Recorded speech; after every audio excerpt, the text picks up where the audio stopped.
من حمزه ونفخه ونفثه بسم الله الرحمن الرحيم قالوا بلى قد جاءنا نذير فكذبنا وقلنا ما نزل الله من شيء إن أنتم إلا في ضلال كبير۔ سورۃ الملک آیت نمبر 9۔ پہلی 5 آیات میں اللہ رب العالمین نے اپنی صفات اور عقیدہ توحید کا تذکرہ فرمایا، اور آیت نمبر 6 سے اللہ رب العالمین نے جہنم کے عذاب کے مختلف احوال کا بیان فرمایا ہے۔ آج اس سلسلے کی چوتھی آیت ہے جہنم کے عذاب کے حوالے سے، کہ جب جہنم میں جہنمیوں کو ڈالا جائے گا تو جہنم کے داروغے اور چوکیدار جہنمیوں سے یہ سوال کریں گے کہ قالو، ان سے سوال کریں گے الم یأتکم نذیر، جو ہم نے سابقہ آیت میں پڑھا کہ تمہارے پاس کوئی ڈرانے والا نہیں آیا۔ اب جہنمی جواباً کہیں گے قالو، وہ کہیں گے بلا، کیوں نہیں، قد جاءنا، آیا تھا ہمارے پاس نذیر، ڈرانے والا، فکذبنا، پس ہم نے اس کو جھٹلایا، وقلنا، اور ہم کہتے تھے، ہم نے کہا ما نزل اللہ من شیء، اللہ نے کچھ بھی نازل نہیں کیا، ان انتم الا فی ضلال کبیر، نہیں تھے تم مگر بڑی گمراہی میں۔ آیہ مبارکہ میں نذیر واحد کا صیغہ ہے، ڈرانے والا، لیکن یہ اسم جنس کے طور پہ استعمال ہوا، اسم جنس کے طور پہ استعمال ہوا ہے۔ اس سے مراد سارے ڈرانے والے ہیں، حضرت آدم علیہ السلام سے لے کر حضرت محمد رسول اللہ صلی اللہ علیہ وسلم تک جتنے بھی انبیاء کرام ہیں وہ سارے کے سارے اسم جنس کی صورت میں نذیر میں شامل ہیں، اور یہی پہ بس نہیں ہے، انبیاء کا سلسلہ ختم ہو چکا، تو اب جو انبیاء کے علوم کے وارث ہیں، قیامت تک آنے والے علماء، وہ بھی نذیر میں شامل ہیں۔ جہنمی جہنم میں یہ کہیں گے جب ان سے پوچھا جائے گا کہ کیا آپ کے پاس کوئی ڈرانے والا نہیں آیا، اللہ کے عذاب سے، حساب سے، کتاب سے، حشر سے، جہنم کی ہولناکیوں سے کوئی بھی تمہیں ڈرانے والا، تمہیں سمجھانے والا، تمہیں تنبیہ کرنے والا کوئی بھی نہیں آیا، تو پھر وہ کیا کہیں گے؟ وہ کہیں گے کہ ہمارے پاس ڈرانے والا آیا، فکذبنا، ہم نے جھٹلا دیا، ہم نے انکار کر دیا، ما نزل اللہ من شیء، اور ہم نے یہ کہا کہ اللہ نے کچھ بھی نازل نہیں کیا۔ مشرکین مکہ، انکار کرنے والے اللہ رب العالمین کی ذات کا، اللہ رب العالمین کے احکامات کا، اللہ رب العالمین کے پیغمبروں کا، اور جو بعد میں آنے والے ہیں، انبیاء کرام کے بعد جو آنے والے ہیں، نبی صلی اللہ علیہ وسلم کے زمانے کے بعد صحابہ کے، تابعین کے، تبع تابعین کے، آج کے دور کے اور قیامت تک آنے والے جو لوگ ہیں، ان میں جو اللہ کا انکار کرنے والے ہیں، ان میں جو انبیاء کا انکار کرنے والے ہیں، وہ بھی دعوت کے منکر ہیں، دعوت کے منکر ہیں کہ اللہ نے کچھ بھی نہیں اتارا، اللہ نے کچھ بھی نہیں اتارا۔ اس انکار سے مراد ایک تو انکار وہ ہے کہ زبان کے ساتھ انکار کر دینا، کلی طور پہ انکار کر دینا، جیسا کہ لوگ اللہ کے نبی کے زمانہ میں بھی تھے، اللہ کے نبی کے زمانہ کے بعد اب بھی ہیں، جو معجزات کے منکر ہیں۔ کس کے منکر ہیں؟ معجزات کے منکر ہیں۔ جیسا کہ نبی صلی اللہ علیہ وسلم سے پہلے حضرت صالح علیہ السلام کے زمانہ میں لوگوں نے یہ مطالبہ کیا تھا حضرت صالح علیہ السلام سے کہ ہم ایمان تب لے کے آئیں گے جب ہم کوئی معجزہ دیکھیں گے. تو اللہ رب العالمین نے معجزہ دکھایا پہاڑ کے پیچھے سے اونٹنی کا. اب یہ طے پایا تھا، یہ مقرر کیا تھا کہ تالاب سے ایک دن اونٹنی پانی پیے گی، دوسرے دن قوم پانی پیے گی. جس دن اونٹنی پانی پیے گی قوم کے لوگ نہیں پئیں گے، اور جس دن قوم پانی پیے گی اونٹنی آ کے نہیں پیے گی. اونٹنی نے اللہ کے حکم سے اس دن پانی نہیں پینا تھا، وہ نہیں پیتی تھی، لیکن جو قوم کے لوگ تھے جن کے مطالبے پہ اللہ نے اونٹنی کا مدعا ظاہر کیا، خود مطالبہ کر کے معجزہ لیا، لیکن اس کو تسلیم نہیں کیا، بلکہ کیا کیا، معجزے کا انکار اس حد تک کیا کہ اس اونٹنی کی ٹانگیں کاٹ. معجزے کا انکار.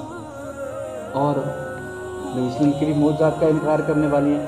ایک باقاعدہ فرقہ ہے جو نبیوں کے معجزات کا منکر ہے، انکار کرنے والے معجزات کا، اور پھر قبر کے عذاب کا انکار کرنے والے، جو قبر کے عذاب کے منکر ہیں. اسی طرح کچھ ہیں جو منکر حدیث ہیں، جو سمجھتے ہیں قرآن سارا کچھ ہے.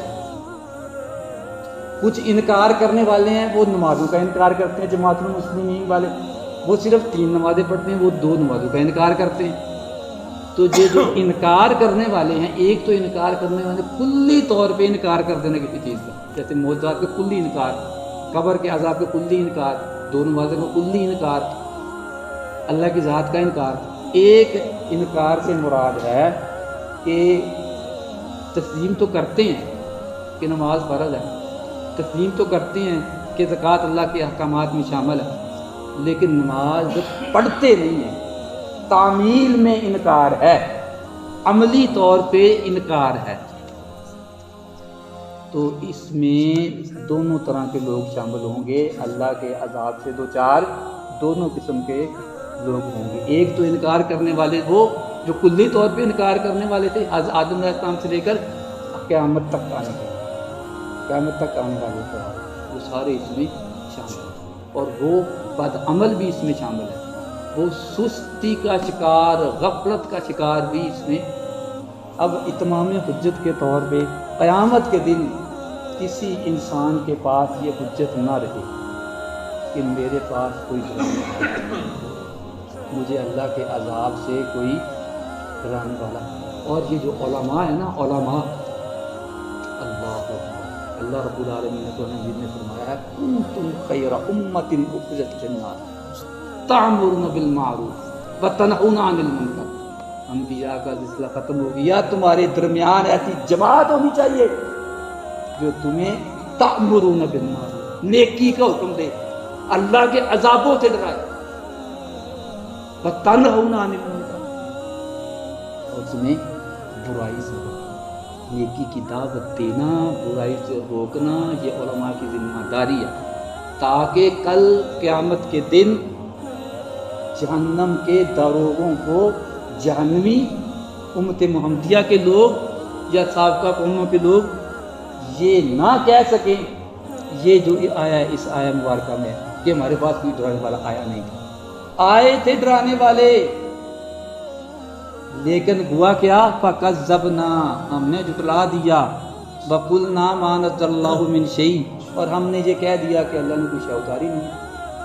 نماز یہ بھی کوئی پڑھنے کا عمل ہے، زکوٰۃ یہ بھی کوئی دینے کا عمل ہے، حج بیت اللہ یہ بھی کوئی سفر کرنا. علماء کہتے رہ جاتے ہیں مالدار لوگوں کو، تمہارے پاس مال ہے خرچ کر کے حج کا رہتا کرو،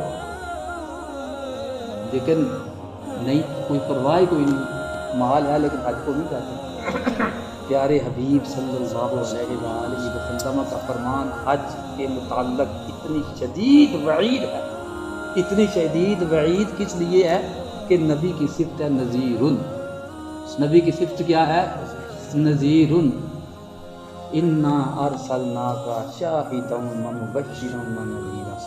پیارے پیغمبر مبشر اس کے لیے ہیں جس کے لیے جنت کی خوشخبریاں ہیں، اور نذیر اس کے لیے ہیں جس کے لیے جہنم کے عذاب ہیں۔ اور پیارے حبیب نے فرمایا کہ جو شخص وسعت کے باوجود حج نہ کرے، مجھے اس کی کوئی پرواہ نہیں، وہ چاہے یہودی ہو کے مرے، چاہے مسلمان ہو کے مرے۔ اب اللہ کے نبی صلی اللہ علیہ وسلم یہ فرمان صحابہ کو بتلا کے، سنا کے، سمجھا کے، سکھا کے مناسک حج چلے گئے، اور یہ ذمہ داری کس کے کندھوں پہ ڈال کے گئے؟ العلماء ورثۃ الانبیاء، علماء جو انبیاء کے وارث ہیں وہ بھی نذیر میں شامل ہیں، وہ بھی امت کو ڈرانے والے ہیں، وہ بھی امت کو یہ قائل کرتے ہیں کہ اللہ کے عذاب سے ڈر جاؤ۔ اور جو سابقہ آیا مبارکہ ہے، سابقہ آیا مبارکہ میں جہنم جوش مارے گی، جہنم جوش مارے گی، تکاد تمیز من الغیظ کلما القی فیہا فوج سألہم فذوقوها الم یأتکم نذیر۔ تو گزارش یہ ہے کہ لوگوں کو خیر کی دعوت دیں، لوگوں کو بھلائی کی دعوت دیں، تاکہ کوئی آدمی، کوئی بھی انسان کل اتمام حجت سے یہ نہ کہہ سکے کہ ہمارے پاس کوئی نہیں ہے۔ کہ مساجد کا قیام، مدارس کا نظام یہ کس لیے ہے؟ یہ اسی دعوت دین کے لیے ہے، وہ دعوت دین جو خطبہ حجۃ الوداع کے موقع پر اللہ کے نبی صلی اللہ علیہ وسلم نے فرمایا تھا فَلْيُبَلِّغِ الشَّاهِدُ الْغَائِبَ، جو موجود ہے وہ غائب کو جا کے یہ میرا پیغام پہنچا دے۔ جو آج اس محفل میں، اس مجلس میں موجود ہیں اور یہ بات سن رہے ہیں، وہ ان کو جا کے ڈرائیں، وہ ان کو جا کے بتائیں، وہ ان کو جا کے سمجھائیں کہ نماز فرض ہے، نماز پڑھنی ہے، اس کے بغیر چھٹکارا نہیں ہے۔ کہیں ایسا نہ ہو کہ قیامت کے دن اللہ کے دربار میں رسوائی معاملہ ہوگا، سرخروئی کا معاملہ اس کے لیے ہوگا جو اللہ کے احکامات کی تعمیل کرتا ہوگا، انکار نہیں کرتا ہوگا، زبانی بھی اقرار کرتا ہوگا اور عملی طور پہ تعمیل کر کے بھی اقرار کرتا رہا ہوگا۔ یہ ہماری 9 آیات مکمل ہو گئی ہیں۔